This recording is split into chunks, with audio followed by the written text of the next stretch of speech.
Assalamualaikum warahmatullahi wabarakatuh. Kami dari kelompok 3 akan menjelaskan tentang materi pemanasan global dan pengasaman laut. Yang pertama yaitu definisi pemanasan global atau biasa disebut global warming merupakan suatu peristiwa memanasnya bumi secara umum. Hal ini dikarenakan meningkatnya suhu rata-rata atmosfer, laut, dan daratan bumi. Peneliti telah mengobservasi kejadian ini sejak tahun 1950-an dan terus bertambah panas sejak saat itu. Proses pemanasan global itu CH2O plus O2 menghasilkan CO2 plus H2O. Penyebab pemanasan global atau global warming yang pertama yaitu efek rumah kaca. Matahari merupakan sumber energi utama dari semua sumber energi yang terdapat di bumi. Jadi, energi ini akan mengenai permukaan bumi dan berubah dari cahaya menuju panas. Permukaan bumi akan mengambil sebagian panasnya untuk menghangatkan bumi dan sebagiannya lagi akan dipantulkan ke luar angkasa. Menumpuknya jumlah gas rumah kaca seperti uap air, karbon dioksida, metana di atmosfer mengakibatkan sebagian dari panas ini dalam bentuk radiasi inframerah tetap terperangkap di atmosfer bumi. Kemudian gas-gas ini menyerap dan memantulkan kembali radiasi gelombang yang dipancarkan oleh permukaan bumi. Akibatnya, panas tersebut akan tersimpan di permukaan bumi. Yang kedua yaitu kerusakan hutan. Hutan dapat mengubah CO2 menjadi O2, sehingga dengan adanya hutan dapat menyerap emisi gas rumah kaca. Namun saat ini sudah banyak hutan yang rusak, sehingga emisi gas rumah kaca pun semakin naik. Yang ketiga yaitu pertanian dan peternakan. Emisi gas rumah kaca terbentuk dari pemanfaatan pupuk, pembusukan sisa-sisa pertanian, pembusukan kotoran-kotoran ternak, dan pembakaran sabana. Pada bidang pertanian, gas yang dihasilkan itu gas metana atau CH4. Nah, gas ini itu merupakan komponen utama gas alam termasuk juga gas rumah kaca. Lalu selanjutnya yaitu sampah. Jadi sampah ini itu merupakan salah satu kontributor terbentuknya gas metana. Jadi gas ini dihasilkan karena adanya kegiatan penguraian oleh bakteri pada tempat tempat pembuangan akhir. Lalu selanjutnya yaitu asap industri dan kendaraan. Jadi asap-asap ini dihasilkan oleh pabrik, kendaraan, hasil pembakaran bahan bakar fosil yang memicu adanya gas rumah kaca. Yang terakhir yaitu efek umpat balik. Jadi penyebab pemanasan global juga dipengaruhi oleh berbagai proses efek balik yang dihasilkannya. Seperti pada penguapan air. Pada awalnya, pemanasan akan lebih meningkatkan banyaknya uap air di atmosfer. Karena uap air sendiri merupakan gas rumah kaca, maka pemanasan akan terus berlanjut dan menambah jumlah uap air di udara hingga tercapainya suatu kesetimbangan konsentrasi uap air. Keadaan ini menyebabkan efek rumah kaca yang dihasilkan lebih besar apabila dibandingkan oleh akibat dari gas CO2 itu sendiri. Peristiwa efek balik ini dapat meningkatkan kandungan air absolut di udara, namun kelembapan relatif udara hampir konstan atau bahkan tidak menurun atau bahkan agak menurun karena udara menjadi menghangat. Karena usia CO2 yang panjang di atmosfer, maka secara perlahan efek ini dapat dibalikkan.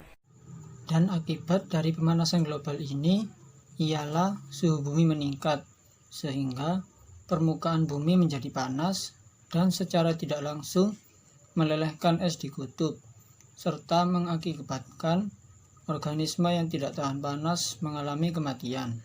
Pengasaman laut atau ocean acidification adalah suatu fenomena di mana tingkat keasaman air laut berubah menjadi di bawah normal. Hal ini berhubungan dengan sifat fisika dan kimia laut itu sendiri, yang tentu saja berhubungan langsung dengan kondisi atmosfer bumi. Pengasaman laut adalah perubahan pH air laut yang semakin asam. Penyebabnya adalah penyerapan karbon dioksida yang berlebihan. Karbon dioksida yang terlalu banyak di atmosfer disebabkan oleh aktivitas industri, sehingga menambah jumlah karbon dioksida yang ada di atmosfer. Dikarenakan sangat banyak, maka kadar CO2 yang diserap oleh lautan menjadi lebih banyak, sehingga konsentrasi CO2 di lautan meningkat dan mempengaruhi pH dari air laut. Ketika CO2 terlarut, dia akan bereaksi dengan air membentuk suatu kesetimbangan jenis ionik dan non-ionik, yaitu karbon dioksida yang terlarut bebas, asam karbonat, bikarbonat, dan karbonat. Keadaan tersebut membuat ion H+ di lautan meningkat sehingga pH air laut akan semakin menurun dan menjadi asam. Penyebab pengasaman laut yaitu yang pertama, perairan laut akan menyerap emisi dari bahan bakar fosil yang dilepaskan ke atmosfer serta CO2 yang tidak terserap oleh tumbuhan.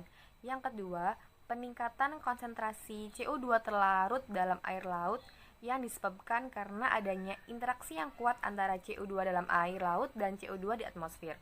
Yang ketiga, larutnya CO2 dalam air laut mengakibatkan bertambahnya konsentrasi ion H+ sehingga akan mengurangi nilai pH dan membuat lautan bersifat asam. Laut dapat menyebabkan turunnya pH air laut dan peningkatan kadar karbon dioksida di laut. Hal ini dapat mengakibatkan terumbu karang mengalami pemutihan dan terjadi pengurangan kalsifikasi untuk pembentukan cangkang pada hewan bercangkang seperti kerang-kerangan dan jenisnya. Hal ini juga dapat mempengaruhi terumbu karang yang akan mengeluarkan lendir sebagai respon terhadap lingkungan karena tidak sesuai dengan keberlangsungan hidupnya. Dengan peningkatan kadar karbon dioksida di laut, hal tersebut akan mempercepat pemutihan atau bleaching dan menghambat pertumbuhan pada karang. Hal ini juga dapat menghambat pertumbuhan pada populasi plankton, makroalga, dan komunitas fitoplankton tropik. Dengan pengasaman laut ini, maka keseimbangan ekosistem terumbu karang akan mengalami kerusakan. Dengan rusaknya terumbu karang akan mempengaruhi kelimpahan dan keanekaragaman hewan lain yang berasosiasi dengan karang, seperti ikan karang, hewan bercangkang, dan invertebrata lainnya. Pengasaman laut ini juga dapat mempengaruhi ikan secara hormonal sehingga mempengaruhi reproduksi anomali. Dampak terbesar dialami oleh kerang-kerangan yang cenderung menghindari perairan yang dangkal karena tidak peka terhadap pH yang rendah. Dari semua hal tersebut akan mempengaruhi pola rantai makanan dalam ekosistem laut, terutama organisme yang berada pada tingkatan paling bawah di dalam rantai makanan. Nah, di sini saya akan menjelaskan bagaimana cara mengatasi global warming dan ocean acidification. Alternatif solusinya adalah dengan mengurangi emisi gas karbon dioksida. Nah, di sini cara yang bisa kita lakukan untuk di kehidupan sehari-hari ialah menghemat energi. Yang kedua, menghemat penggunaan kertas. Yang ketiga, mengurangi penggunaan bahan bakar fosil. Jadi, sebisa mungkin diusahakan untuk lebih sering menggunakan transportasi umum daripada transportasi pribadi. Kemudian, kurangi juga penggunaan AC serta kulkas yang menggunakan bahan baku freon. Kemudian, menurut beberapa sumber yang telah saya cari, di sini juga dipaparkan bahwa perlu dibuka lahan terbuka hijau. Tujuannya untuk penanaman tanaman yang berguna untuk mengurangi emisi gas karbon dioksida di atmosfer, sehingga atmosfer juga menjadi lebih bersih. Karena tanaman itu akan menyerap karbon dioksida dan akan menghasilkan oksigen. Kemudian, menurut Dirjen Penangkap Ikan, Di sini juga dijelaskan bahwa mereka memiliki program kerja, yakni berupa penyaringan atau pengolahan air sungai atau air limbah yang akan disalurkan atau yang akan diteruskan ke laut. Jadi program kerjanya bertujuan agar air-air yang akan mengalir ke laut itu disaring terlebih dahulu sehingga tidak ada zat-zat berbahaya yang akan diteruskan ke laut dan mengurangi dampak pengasaman air laut. Berdasarkan pemaparan materi sebelumnya, jadi di sini aku akan menjelaskan hubungan antara pemanasan global dan pengasaman laut secara ringkasnya aja.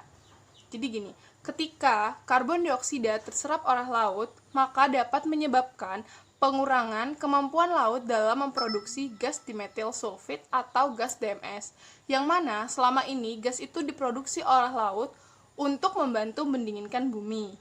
Gas itu membantu memadatkan awan dan memantulkan sinar matahari kembali keluar angkasa sehingga membantu mengurangi pemanasan global. Dengan terserapnya karbon dioksida itu tadi ke laut, maka dapat mengurangi produksi dari gas yang membantu pendinginan bumi tersebut. Jadi tingkat karbon dioksida di lautan bisa berdampak ganda. Yang pertama, meningkatkan keasaman laut, dan yang kedua juga bisa berpotensi membuat pemanasan global. Intinya atau kesimpulannya, indikasi pengasaman laut dapat memperburuk polusi yang menyebabkan pemanasan bumi. Pada pengamatan terbaru yang dipresentasikan di Forum Ilmu Kelautan pada tahun 2020 mengatakan jika nantinya 1-2 dekade mendatang, populasi karang ini akan berkurang 70-80%. Hal ini apabila tidak diimbangi dengan perubahan emisi yang diciptakan oleh manusia ini akan menyebabkan pada tahun 2100 atau akhir dari abad ini nantinya karang ini akan sangat-sangat sulit untuk survive, akan sangat sulit untuk dikembangkan lagi. Nah, nanti imbasnya juga akan ke ikan-ikan di laut, di mana mereka itu kan hidupnya di karang, habitatnya itu di terumbu karang. Jadi ketika mereka tidak bisa beradaptasi karena tempat hidupnya tidak ada, maka biodiversitasnya ini nantinya akan terganggu.